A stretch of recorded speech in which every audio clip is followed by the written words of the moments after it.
Railway के सभी vacancy में जैसे मैंने देखा है कि साइंस का वेटेज ज़्यादा होता है, तो साइंस का स्पीडी को पूरा हम लोग चार्ट गए थे। फिर लूसेंट से पढ़े थे। उसके बाद एनसीईआरटी भी इम्पोर्टेंट है। रेलवे हमेशा न्यू टाइप के क्वेश्चन को क्रिएट करती है और वो क्रिएट करती है एनसीईआरटी की बुक से ही।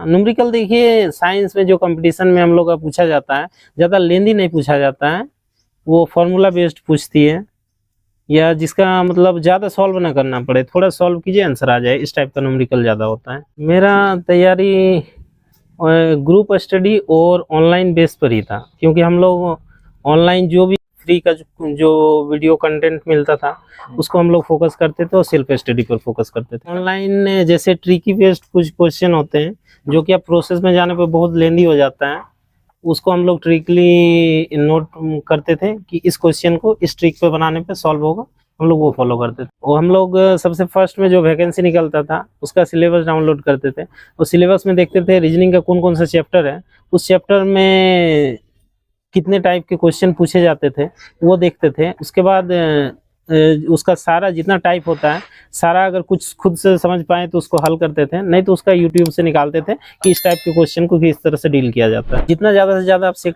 प्रैक्टिस करेंगे उतना ही ज़्यादा आपका टाइम मैनेजमेंट होगा। जितना ही मतलब सेट प्रैक्टिस करना जरूरी है, सेट मारने के बाद उसको एनालिसिस करना भी उतना ही जरूरी है। साइको जस्ट एक रीजनिंग ही है, लेकिन उसका रीजनिंग थोड़ा अलग टाइप का होता है।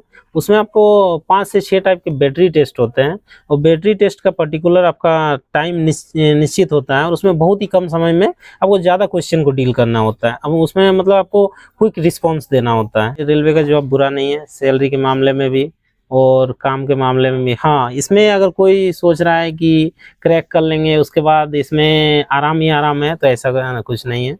रेलवे काम करने का पैसा देती है। फ्रेंड्स, आप जिन भी लोगों ने रेलवे एएलपी सीबीटी 1 का एग्जाम दिया है और सीबीटी 2 की तैयारी कर रहे हैं यानी स्टेज 2 की, तो उनके लिए किरण पब्लिकेशन की तरफ से प्रैक्टिस वर्कबुक है कंप्लीट, और इसमें आपको टोटल 17 सेट दिया हुआ है, साथ ही सॉल्व पेपर भी दिया हुआ है। तो इसे आप ले सकते हैं। इसमें आप देख सकते हैं कि ये पूरा सेट दिया हुआ है और इसके साथ ही ये सेट आप देख सकते हैं, और साथ ही इसका आंसर की भी दिया हुआ है और सोल्यूशन भी दिया हुआ है। तो इसे आप ले सकते हैं, इसका लिंक मैं डिस्क्रिप्शन में दे दूंगा। इसके साथ ही आप देख सकते हैं कि basic science and engineering drawing के लिए ये पूरा सिलेबस दिया हुआ है इस बुक के ऊपर। ये किरण पब्लिकेशन की तरफ से आती है और इसमें आपको ये कंप्लीट स्टडी मटेरियल और साथ ही प्रैक्टिस क्वेश्चन दिए हुए, उसके सोल्यूशन दिए हुए हैं, और प्रीवियस ईयर क्वेश्चन दिए हुए, उसके सोल्यूशन दिए हुए हैं। ये आप देख सकते हैं, ये पूरा सिलेबस कवर किया हुआ है। ये चैप्टर है, चैप्टर के बाद आपको दिख जाएगा इसमें ये कुछ प्रैक्टिस क्वेश्चन दिए हुए हैं और साथ ही प्रीवियस ईयर क्वेश्चन दिए हुए हैं और उसके सॉल्यूशन दिए हुए हैं। इसे भी आप ले सकते हैं, इसका भी लिंक डिस्क्रिप्शन में है। मैंने कहा और उसने रेलवे का पहला एग्ज़ाम पहले अटेम्प्ट में निकाला और फिलहाल बिलासपुर में पोस्टेड है साइंस के लिए। एनसीईआरटी के बुक से 6 से लेकर आप 10 तक पढ़िए। उसने जो लेवल था ना, अभी चला गया सब्जेक्टिव टाइप में, पहले था ऑब्जेक्टिव टाइप, 1 वर्ड में आंसर था।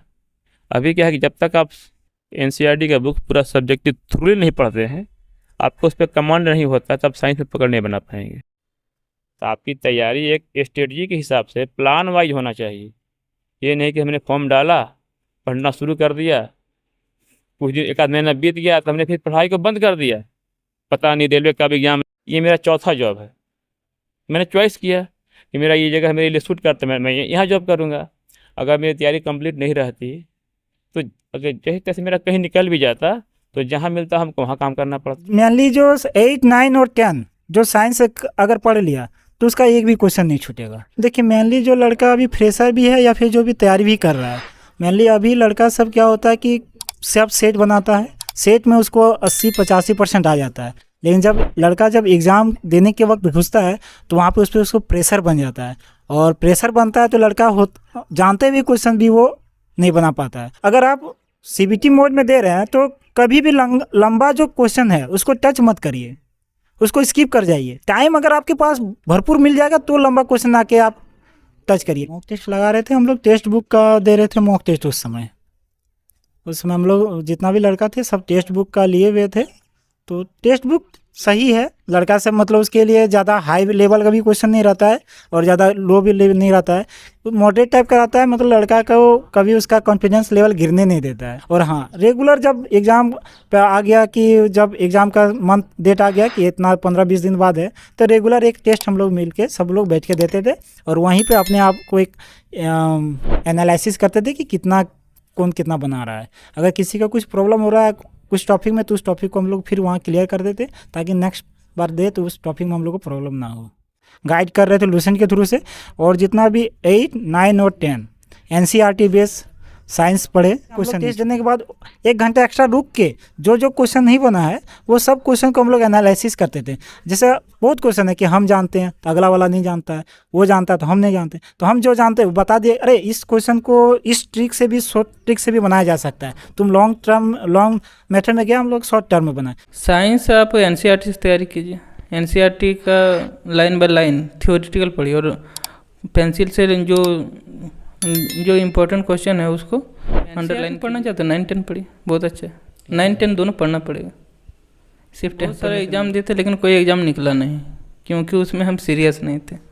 ये रेलवे का 2018 का वैकेंसी, वो पहला रेलवे का एग्ज़ाम दिए थे, ग्रुप डी भी दिए थे, टेक्नीशियन भी दिए थे, और दोनों में एग्ज़ाम नहीं होता पर डे वो टेस्ट दीजिए और एनालिसिस कीजिए, और जिसमें आपको जिस टॉपिक में आपको वीकनेस लग रहा है उसका तैयारी कीजिए, उसको थोड़ा और इम्प्रूवमेंट। जो हम लोग का गांव में ग्रुप चलता है वहाँ पर जाके पर डे टेस्ट देते थे और डिस्कशन भी होता था। जैसे ज्वाइनिंग में आपको ट्रेनिंग के समय पर टेक्नीशियन जो ग्रेड 3 में ज्वाइनिंग करेगा उसको 30 के आसपास मिलेगा, वो काट कूट के सारा चीज़। उसके बाद जैसे ही आपका परमानेंट पोस्टिंग होता है उसके बाद आपका रेलवे का जितना भी अलाउंस है वो मिलने लगेगा। और रेलवे की सैलरी आपका पर्टिकुलर आप किस डिपार्टमेंट पे हैं उस पर डिपेंड करता है। किसी डिपार्टमेंट में बहुत सारे अलाउंस है तो किसी डिपार्टमेंट में अलाउंस कम है तो उसमें आपका सैलरी घट जाता है।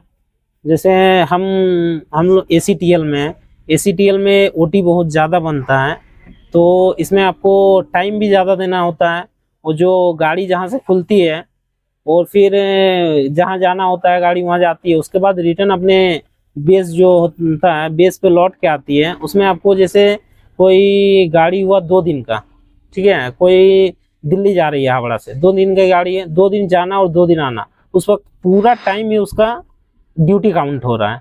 उसमें आपका 8 घंटा का कैलकुलेशन पर डे माइनस करने के बाद जो भी टाइम हो रहा है वो OT में चला जा रहा है, तो इसमें उसका OT अलाउंस बहुत ज़्यादा बढ़ जाता है। तो उन लोगों का सैलरी किसी का अगर ग्रेड 3 में भी है और उसका पोस्टिंग हो चुका है तो 1 लाख पार कर जाता है।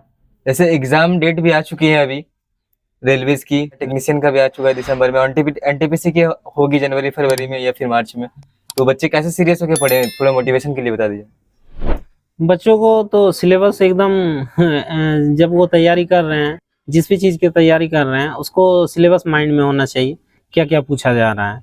और आजकल जो ऑनलाइन टेस्ट सीरीज है उसको ज्वाइन करना चाहिए। जैसे टेक्स्ट बुक भी हम लोग के टाइम पर तो उतना बेहतर नहीं था, लेकिन अभी बहुत अच्छा हो गया है। टेक्स्ट बुक भी अच्छा क्वेश्चन दे रहा है, एक लेवल उसका भी अच्छा हो गया है, तो उसको टेक्स्ट बुक से भी कंटिन्यू वो टेस्ट प्रैक्टिस करना चाहिए।